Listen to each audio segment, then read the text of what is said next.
Voilà, enregistrement en cours. Bon, bah, merci d'être présent dans le futur pour le replay, parce que ce format du 10e Café Maker de ce jour, c'est on invite Diane Barbier pour le Delta Africa. Elle va nous raconter son périple d'1 an en Afrique. Voilà, du coup, tout simplement, Diane, je te laisse la parole, hein, te présenter, puis présenter ce que tu fais. Et puis voilà, merci à toi, en tout cas, d'être connecté. Bonjour à tous, merci pour l'invitation. Déjà, c'est un plaisir de venir présenter notre voyage et se replonger dans ces super souvenirs. Le plus simple, c'est peut-être, comme en plus on n'est pas très nombreux, que vous posez les questions au fur et à mesure, parce que je vais aborder différentes thématiques et du coup, comme ça, on répondra au fil de l'eau. Enfin, je répondrai. Donc oui, je vais vous présenter notre projet Delta Africa. Pourquoi on a décidé de partir, ce qu'on a fait pendant 1 an en Afrique. Voilà. Et je dis on parce que c'était Élie et moi. Donc Élie, c'est mon conjoint. Voilà, mais qui ne pouvait pas être avec nous aujourd'hui. Pour vous resituer un peu et pour vous dire, pour savoir qui vous présente cette présentation. Moi, j'étais à Decathlon. J'ai commencé en 2014 en innovation, e-stitching à l'époque. On a monté le projet Innovation Frugale avec Anne-Sophie Pierre, donc qui était de développer tout ce qui est un petit peu low-tech, frugalité dans la conception, dans la conception de produits. Et en fait, grâce à ce projet, j'ai rencontré l'équipe du Nomade des Mers. Et je ne sais pas si vous connaissez ce projet, mais en fait, c'est donc Corentin de Châtel-Perron qui a décidé de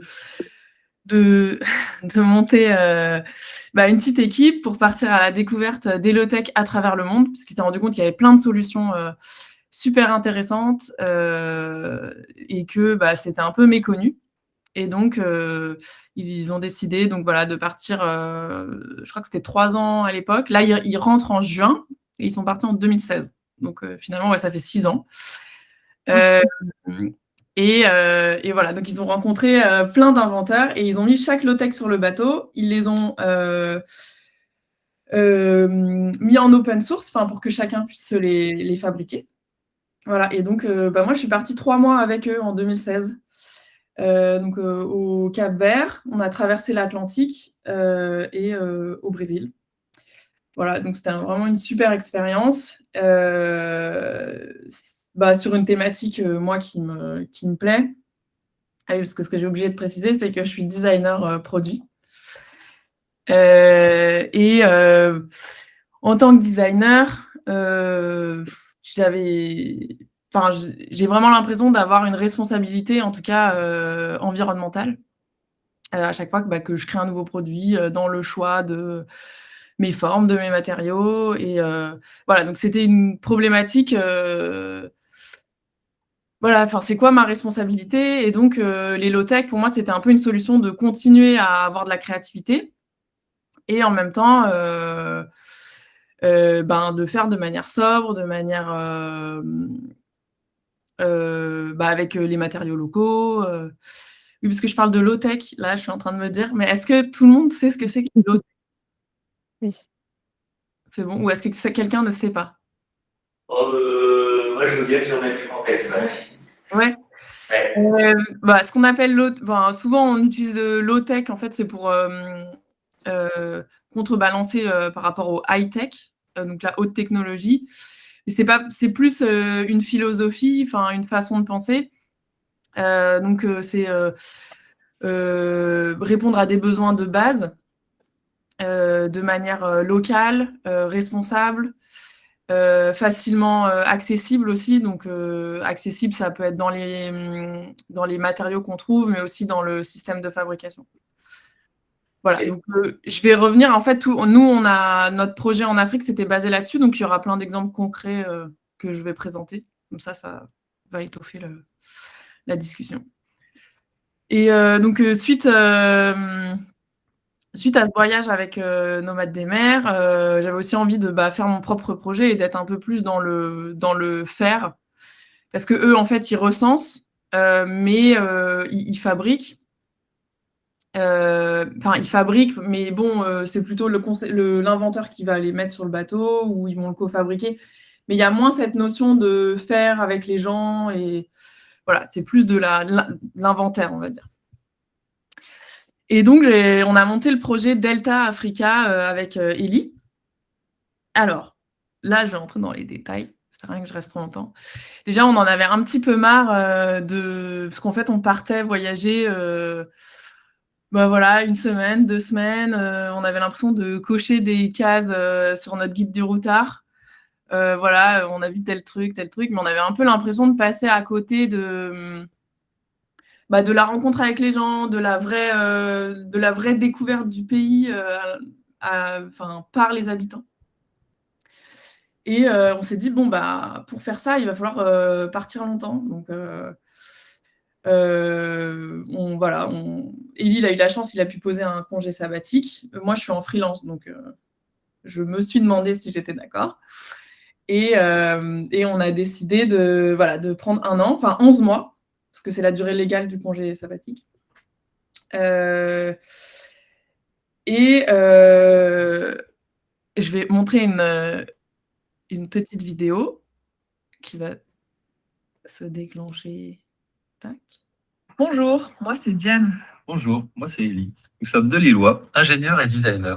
Nous sommes engagés sur l'environnement et passionnés par la richesse des cultures. En 2019, nous avons voulu voyager de façon plus lente et plus engagée et nous avons lancé le projet Delta Africa. Un voyage d'1 an à travers 5 pays africains, le Sénégal, le Ghana, le Bénin, le Kenya et Madagascar. L'objectif de cette aventure était vraiment de partager avec les habitants. On allait vivre chez eux, dans les villages, dans les capitales. On partageait leur vie quotidienne et les événements traditionnels. Et ça nous permettait de s'imprégner de leur culture et des savoir-faire locaux. Et toujours dans l'idée de partage, nous avons fabriqué avec les habitants et les associations locales des systèmes ingénieux et écologiques en lien avec les low-tech et le recyclage.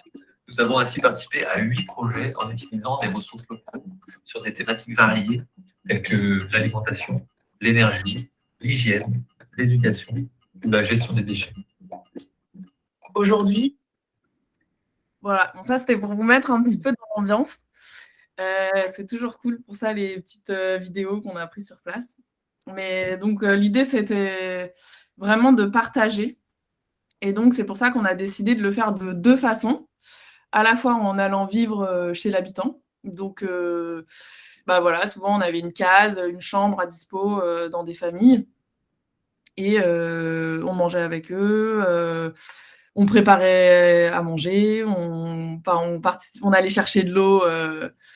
J'ai mis un truc, voilà. Là, on voit, on va aller chercher de l'eau au forage à 1 demi-heure à pied en portant sur le dos.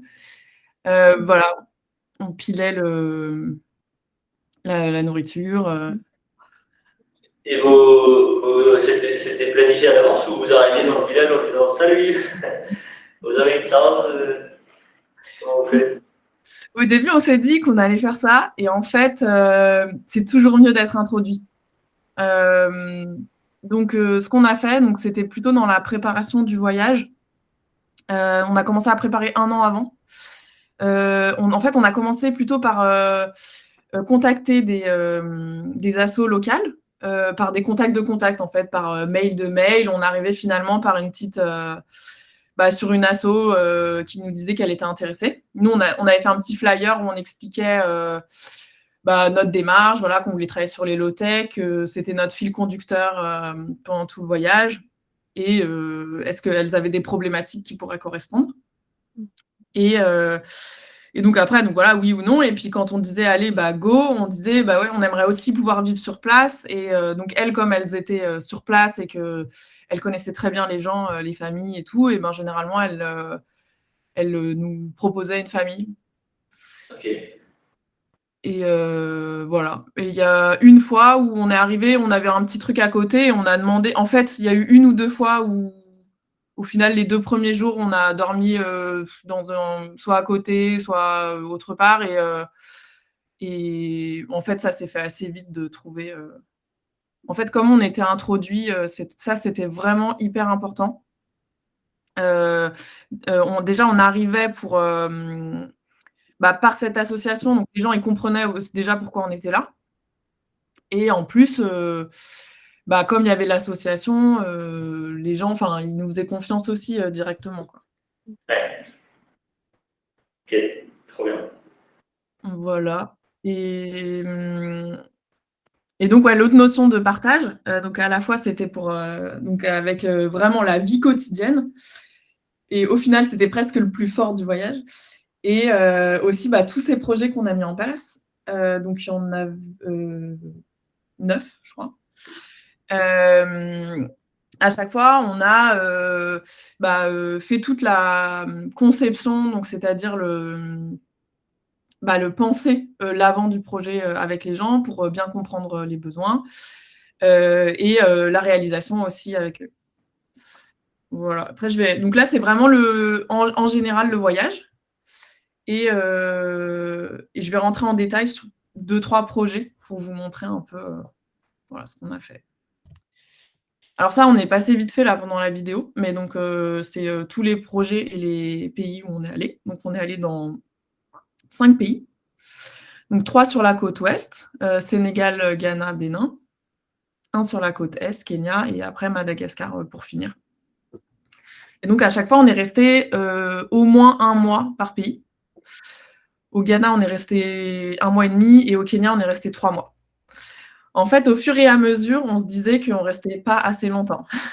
On est parti pour rester plus longtemps, pour voyager de manière plus lente. Et finalement, à chaque fois, on disait non, mais le projet, on n'a pas eu le temps. Enfin, en 1 mois, ça passe tellement vite. Voilà, donc c'est pour ça qu'au Kenya, on s'est dit, bon, en fait, à la base, on devait aller en Éthiopie aussi. Et en fait, on a dit non, c'est bon, on va 3 mois au Kenya. Et puis voilà. Voilà. Et pour le choix des pays, parce que c'est une question qui revient souvent, on a fait par rapport à la dangerosité. Déjà, on a regardé la carte du ministère, donc tous les pays en rouge, c'est-à-dire les 2/3 de l'Afrique, on les a enlevés. Et après, c'était selon les projets qu'on nous a proposés. Donc des associations qu'on trouvait cool, intéressantes, où le projet il avait du sens. Voilà. Donc c'est un peu comme ça qu'on a fait. Voilà. Si vous avez des questions.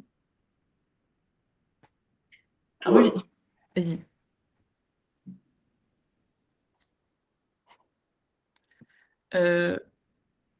Allez-y, Au Keep Stadium. Non, tout va bien, au Cape Stadium, on a eu chaud, tout va bien. Question si, parce que vous avez lancé une campagne Ulule qui est Ouais. arrivée. Du coup, vous allez le vendre ou pas, votre livre, a posteriori, ou c'était uniquement via la campagne? On va le vendre. Mais je ferai un petit topo à la fin. Je parle aussi de ce projet de livre, qui est un peu la continuité aussi du projet de partage. Mais oui, on continue de le vendre. Et est-ce qu'il y a des ponts entre les solutions que vous avez trouvées là-bas et des solutions qui existent, que du coup, elles sont, j'imagine, assez propres à chaque territoire, le vécu, la transmission, ce genre de choses? Est-ce qu'il y a des choses qui sont parfois très similaires, ou au contraire, vous vous êtes rendu compte que sur un besoin similaire, il y avait des choses beaucoup plus, je sais pas, abouties, par exemple, dans les solutions qui étaient proposées ici et qui existent de manière plus simpliste peut-être ailleurs? Nous, on n'a pas forcément été rechercher des low-tech. En fait, on a pris des low-tech qui étaient déjà existantes, qu'on a adaptées à chaque fois aux matériaux. L'idée, c'était pas d'aller ratisser un pays et d'essayer de trouver. Donc du coup, je ne saurais pas trop dire si. Alors bien sûr, par exemple là, quand on travaille sur le frigo du désert, on a regardé toutes les solutions frigo du désert sur place, mais on n'a pas forcément fait le travail à chaque fois, donc je ne saurais pas dire. Mais globalement, les solutions peuvent être un peu connues, donc. Oui, il n'y a pas forcément d'intérêt à le. Oui, ça puis va. je ne dirais pas qu'il y a des énormes différences. C'est plus de l'adaptation à chaque fois. Ça va être le même principe. Et Je sais pas, par exemple, le four à pain, je sais qu'en France, moi, j'ai une amie, elle l'avait fait avec du sable. Là-bas, on l'a fait avec du sel, par exemple, pour avoir l'inertie. Enfin, voilà. Donc, voilà, c'est des petits détails comme ça qui changent. Ok, ça marche, merci. Et du coup, l'objectif de votre voyage, c'était de les aider à mettre en place de l'hôtel, donc de prendre les idées là-bas pour les rapporter. C'était quoi le. Non, c'était plutôt le premier. Enfin, après, j'aime pas trop le mot aider et c'est pour ça qu'on n'emploie pas non plus trop le mot humanitaire. Parce que c'était vraiment, enfin, c'est pour ça qu'on dit partage, parce que nous, on a apporté nos connaissances et on a aidé à faire des choses, mais eux, ils nous ont aussi énormément apporté. Par exemple, le four à pain, en fait, c'est lui qui nous a appris à le faire, en fait. Nous, on a essayé de peut-être penser la conception, on a pensé une ventilation pour. Donc, en fait, c'est vraiment de la co-création. Ok. L'idée d'un truc descendant dans un sens ou dans l'autre, quoi. D'accord. Diane, je ne connais pas la suite, il est 36, je ne sais pas si. C'est bon, il y a plus de 45 pages. C'est ça. Donc, justement, en parlant d'adapter, nous, on a recensé un petit peu aussi les matériaux qu'on pouvait trouver sur place. Donc, pour ça, l'architecture, c'était une super ressource parce que, enfin, en tout cas, on repérait tout de suite, voilà, là, il y a, en haut à droite, là, il y a de la pierre, là, c'est plutôt des branches, de la paille, de la terre, les maisons en terre. Donc, on s'est pas mal basé voilà, sur ce qu'on trouvait sur place en termes naturels. On a aussi appris des savoir-faire comme par exemple le tressage de rognier. Le rognier, c'est un palmier. On l'a réutilisé pour un des projets. Et ce qui est assez impressionnant là-bas, je dis là-bas, mais donc dans les pays où on est allé, parce que c'est quand même chaque pays africain est très différent, c'est tout ce qui est recyclage. En fait, les objets, les déchets, c'est vendu. Donc, c'est-à-dire que nous, les déchets, on va les jeter. Eux, ils vont voilà, en faire une nouvelle ressource. Et donc, ça va avoir un prix. Et voilà. Et même une fois, ça nous est arrivé on avait fait un tour d'un quartier pour trouver un filet de pêche et des bouts de bois. Et on a trouvé un bout de bois qui avait l'air complètement abandonné dans une ruelle. Et non, là, il y a une dame qui est sortie qui a dit non, non, c'est à moi, c'est temps. Voilà, donc tout est. Voilà. Bon, après, c'est de la négociation. Et donc, là, les objets, c'est vraiment des objets utilitaires, presque techniques, quoi. Enfin, même à droite, c'est complètement technique parce qu'à droite, donc, c'est fait à partir de pneus et c'est des pièces mécaniques qui sont ensuite généralement utilisées pour les voitures, pour réparer des moteurs ou des pièces mécaniques, quoi. Et à gauche, c'est plus pour, voilà, il y a des moules, des pelles, des seaux, voilà, qui sont faits à partir de tôle métallique. Donc là, on voit, c'est un endroit où on est allé à Dakar, qui est incroyable, où il y a tous ces déchets qui sont triés, tous, par taille, par couleur, voilà, et donc on peut aller les acheter. Voilà. Aussi, autre. C'est plus là pour la culture, mais il y a plein de Fab Labs en fait qui existent en Afrique. Donc nous, on a été en visiter 2, un à Dakar et un à, j'ai pas mis, mais c'est au Sénégal, et un à Cotonou. Voilà, où on trouve en fait, finalement, c'est un peu comme nous, nos petits Fab Labs, c'est un garage aménagé et on trouve des machines numériques. Ou à main, là, comme on voit en bas à droite, où c'est plutôt côté bois. Alors, je vais vous présenter le premier projet qu'on a fait, c'était sur le frigo du désert. Donc là, j'ai mis le petit tuto pour expliquer. Alors, c'est marrant parce que le frigo du désert, j'ai fait des ateliers à Decathlon avant de partir, en 2018, pour fabriquer son frigo du désert. Donc, le principe, c'est 2 pots en terre cuite qui sont mis l'un dans l'autre, donc le plus petit dans le plus grand. On met du sable entre les deux. Ce sable, on vient l'humidifier. Et en fait, c'est le principe de la transpiration. Donc, l'air chaud va venir caresser le pot et ça va provoquer l'évaporation de l'eau qui est contenue dans le sable et venir baisser la température intérieure. Donc, c'est des projets qui peuvent être En fait, techniquement, c'est quand même assez pointu, voilà, mais après, c'est super facile à réaliser. Et il fait 10 degrés de moins qu'à l'extérieur, c'est ça? Ouais, que la température extérieure, ouais. Donc nous, on était passé, je crois, de 32 à 22, je crois, sur celui qu'on voit là, en photo. Ça, c'est chouette.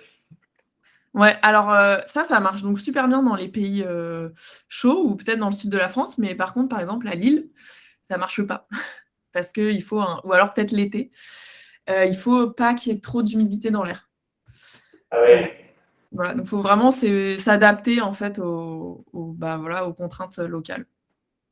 Et en fait, la problématique qu'on a eue à Dakar, c'est que on trouvait pas de pot en terre cuite. Ce qui est assez incroyable, mais on était dans une énorme capitale. Et en fait, ils font tous leurs pots en ciment. C'est la mondialisation. Ouais. Et du coup, on a fait un atelier avec il y avait des étudiants, il y avait des gens qui venaient de villages, enfin, il y avait plein de profils différents, des artistes aussi, et on a essayé de changer ces matériaux, enfin de trouver d'autres matériaux que la terre cuite. Donc, on a testé aluminium. Et donc là, par exemple, techniquement, c'était assez important d'avoir les propriétés des matériaux. Par exemple, la conduction de la chaleur, l'inertie thermique, la capacité à absorber l'eau, enfin voilà. Donc, les compétences d'Elie en ingénierie ont été très, très sollicitées. Voilà, et donc il y a des trucs qui ont super bien marché. Le tissu notamment, on en a fait un en tissu, sable, et à l'intérieur c'était une bouteille d'eau de 5 litres en plastique. Et ça marchait super bien. Voilà, et donc après, en fait, l'idée c'était que les gens ils aient bien compris le principe et qu'ils puissent reproduire cet atelier dans les villages ou auprès d'écoles. Il y a des ateliers ensuite qui ont été faits auprès d'écoliers. Et béton, pourquoi ça marchait pas? Le béton, parce que c'est pas poreux. Ah oui. Et donc l'humidité peut pas s'évacuer du sable. Ah oui, il faut que le bac extérieur soit poreux. Ouais, c'est pour ça qu'on a testé des choses tressées, voilà, du tissu. Il y a eu le plâtre aussi, ça a marché. Mais dans le temps, je sais pas comment ça, avec l'humidité, je sais pas comment ça vieillit. Ok. Ensuite, ça c'était au Bénin, dans un village où ils ont construit un centre, c'est une association belge qui a construit avec des artisans locaux un centre d'accueil pour les orphelins. Et ils ont tout pensé de manière éco-responsable, donc avec des matériaux locaux, et ils ont fait un peu de permaculture, ils voulaient des toilettes sèches. Et donc là, on s'est inscrit, ça correspondait complètement à notre démarche. Et en fait, on les a rencontrés sur place pendant qu'on faisait un autre projet à Cotonou. Et donc là, il n'y a pas énormément de choses à dire, juste qu'on s'est adapté à l'architecture, aux matériaux locaux. Donc là, c'est en ébène, donc pour le grand. Oui, donc c'est local, donc ça fait un peu chic, mais en fait, c'était le bois qu'on trouvait localement. Et en bambou. C'est les petites tiges qu'on voit. Voilà. Et l'ébène, très, très compliqué de le clouer. C'est très, très dur, et donc ça a été super compliqué. Voilà, on a toujours un petit tas de clous tordus à côté de nous. Et du coup, là, les restes des toilettes, ils les utilisent dans l'agriculture ou ils font quoi avec? Ils utilisent? Oui, il y a un compost dans lequel ils mettent. Alors la particularité des toilettes sèches, c'est il faut attendre, on dit normalement 2 ans avant de l'utiliser, parce que pour évacuer tout ce qui est médicaments, maladies. Et en fait, il faut 2 ans avant de pouvoir le réinjecter dans de l'agriculture, par exemple.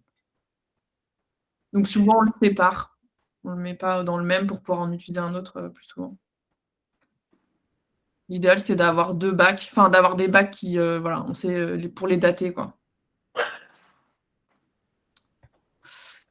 Un autre projet, un tout petit, c'était pas prévu d'ailleurs. C'était en fait, on avait remarqué qu'on était dans une famille au Sénégal et on avait remarqué que ils n'avaient pas d'endroit pour faire leurs devoirs, donc ils faisaient à la lampe torche coincée sur l'épaule, avec le cahier sur les genoux. Et en fait, on s'est dit ça serait cool que les enfants ils aient un endroit pour pouvoir écrire tranquillement. Et donc, on a trouvé des vieux bureaux au collège du coin, mais qui étaient cassés. Le banc, il était d'un côté, la structure de l'autre, et il n'y avait plus la table. Donc, on a resolidifié le banc à l'aide d'un d'écorce, en fait. C'est un système qui est utilisé dans leur toiture, quand ils font les toits. La toiture qu'on voit là sur la photo en haut à droite. Voilà, il y a une structure en bambou avec des nœuds, en fait, de cette écorce. Donc, on a utilisé le même système pour fixer le banc. Et après, pour fixer ensuite le bambou sur la table, il y avait plein de déchets partout. Et donc, on a réutilisé des bouteilles. Je ne sais pas si vous connaissez ce système de filament qui se fait avec des bouteilles. Donc, en fait, on met une lame de cutter dans une bouteille, on tire un filament, ça fait un fil. Et donc, c'est ce qu'on a réutilisé. Et là, on l'a pensé avec les enfants. Enfin, on l'a vraiment cofabriqué avec eux pour que ils sachent comment c'est fait, ils sachent le réparer, en faire d'autres. Voilà. Donc là, normalement, alors, je ne sais pas ce qu'il est devenu ce bureau, mais normalement, ils savent tout faire. Et le dernier projet, c'est du recyclage. Ah oui, d'ailleurs, j'ai oublié de montrer tous les trucs que j'ai mis de côté. C'est du recyclage plastique. Donc, c'est le projet Precious Plastic. Je ne sais pas si vous connaissez. C'est Dave Haken. Enfin, c'est un étudiant aux Pays-Bas qui a monté, c'est un projet de design. Au lieu de penser les objets, il a pensé les machines accessibles. Donc, c'est tout pour recycler le plastique. Donc, il y a le broyeur. Donc, c'est le dessin qu'on voit là en haut. L'injection, la compression et l'extrusion. Et là, nous, ce qu'on a surtout utilisé, c'est la compression. Et donc, en fait, ils sont venus dans un atelier. Donc là, c'était au Kenya. Fabriquer ces machines. Et donc, il y avait tout cet atelier disponible. Voilà. Et où, en fait, ils fabriquaient surtout des bols. Ils étaient un peu coincés avec les moules. Parce qu'en fait, pour eux, il fallait un moule découpé au jet d'eau, assemblé et tout. Et nous, on leur a dit, peut-être qu'on peut trouver des moules un peu partout. Donc, on est allé au supermarché et voilà, on a trouvé des assiettes comme ça. Et on a fabriqué des moules à partir des... Donc, c'est ce qu'on voit à droite, là, en métal. On a essayé donc d'adapter ces moules à la machine et pour proposer des nouveaux objets. Parce que l'idée, après, c'est de pouvoir les vendre et d'avoir, autour du recyclage, d'avoir un peu une petite économie, quoi. Et là, j'ai un exemple. Je ne sais pas si vous voyez ma vidéo, mais voilà, c'est un des bols qu'on a fait. Donc ça, c'est tous les pots de yaourt qu'on a mangés quand on était là-bas. Et voilà, après, c'est des tests, donc c'est pas, voilà, tout n'est pas bien fini, mais bon on l'utilise. Voilà. Et quand je parlais de recyclage, je ne vous ai pas montré ça. C'est des boucles d'oreilles, et ça, c'est fait à partir de cadenas en laiton. Oui. Et voilà, donc en fait, aussi pour dire que c'est pas parce qu'on dit recyclage que c'est forcément moche. Là, c'est vraiment, on est reparti du produit, on l'a refait fondre. Voilà. Il y a des boucles d'oreilles en puissance sur certains ponts de Paris, quoi.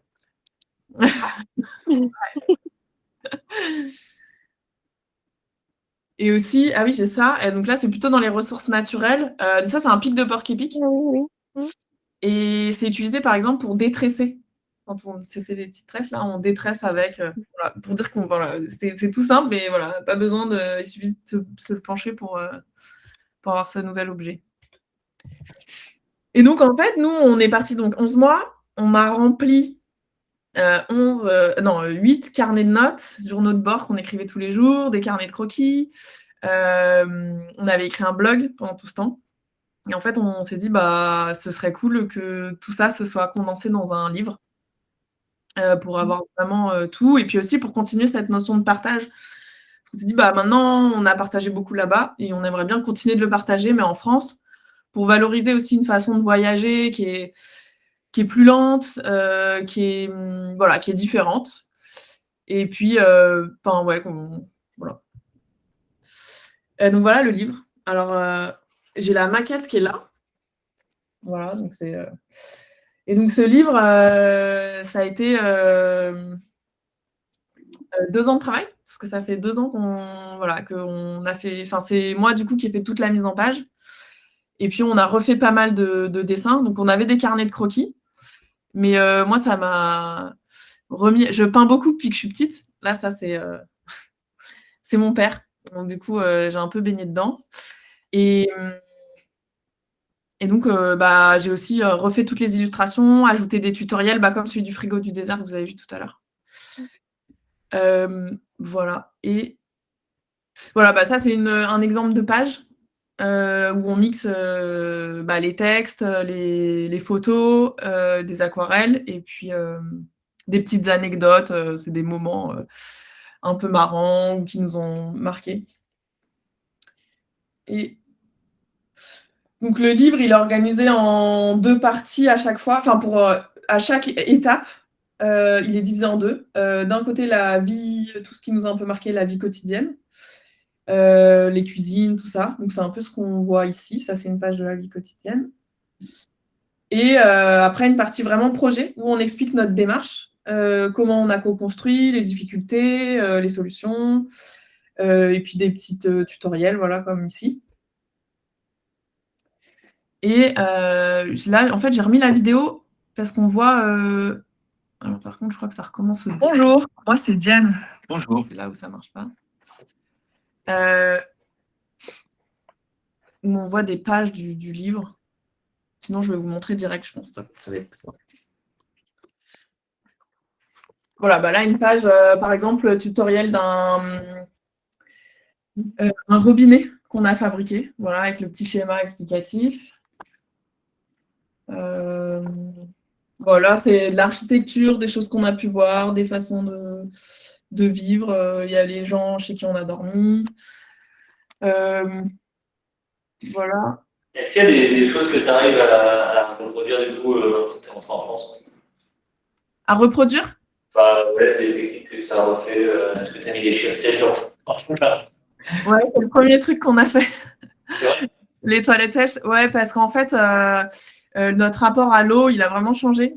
Quand tu fais une demi-heure à pied pour aller chercher l'eau, et que tu comptes chaque goutte, parce que bon, voilà. Et que tu sais que là, en ce moment, ça va, mais qu'il y a des pénuries d'eau, parfois pendant 3 mois, il n'y a pas d'eau dispo. Nous, on est rentrés en France, on a ouvert le robinet, on a fait wow. Et du coup, quand tu tires la chasse d'eau, ça fait mal au cœur, quoi. Vraiment. Donc, c'est le premier truc qu'on a fait pour arrêter de tirer la chasse d'eau. Et vous avez fait installer un truc c'est dans votre jardin ou vous avez fait un truc dans votre jardin, vous avez fait comment? Au début, on voulait enlever notre toilette classique. Ouais. On a des amis qui l'ont fait et ils le changeaient. Et en fait, on est locataire et il fallait vraiment scier le tuyau qui est au sol pour pouvoir passer le seau et tout. Et du coup, c'était trop...